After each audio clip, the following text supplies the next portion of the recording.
Hello, today we're in the second 9 weeks literary analytical learning target packet, and we're actually going to be looking at central question number 4, what kind of organization could be used in this form of writing?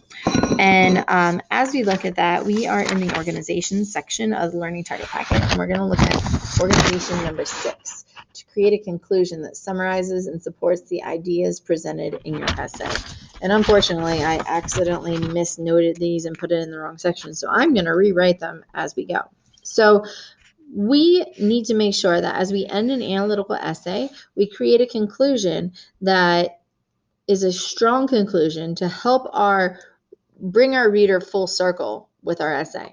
And to do so, we go in a specific order, A, B, and C. And so we start with the A, and we end our paper with the final sentence of C.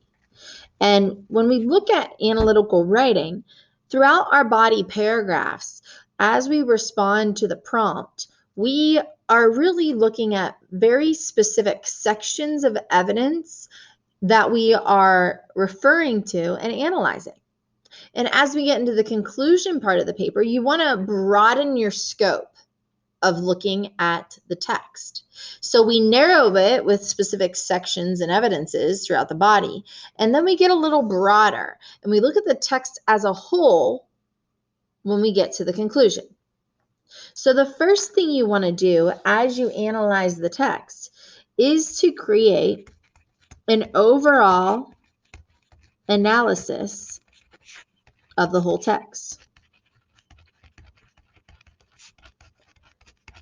It's sort of like figuring out the big idea of the text. A great question to start you off brainstorming how to word an overall analysis of the whole text is the following. What's significant or important about the whole text as it relates to the prompt and the specific elements contained in the prompt? That's a great question to answer as you begin brainstorming that opening few sentences of your conclusion. After you give an overall analysis of the whole text, the next step in your conclusion is to create a generalization of the text.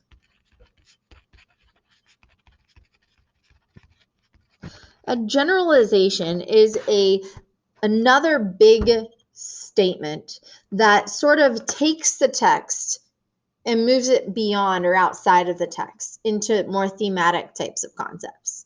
A generalized statement is a takeaway that someone has from reading the text as a whole. And then the last step, which is the step most students are familiar with, is that restated or summarized thesis statement.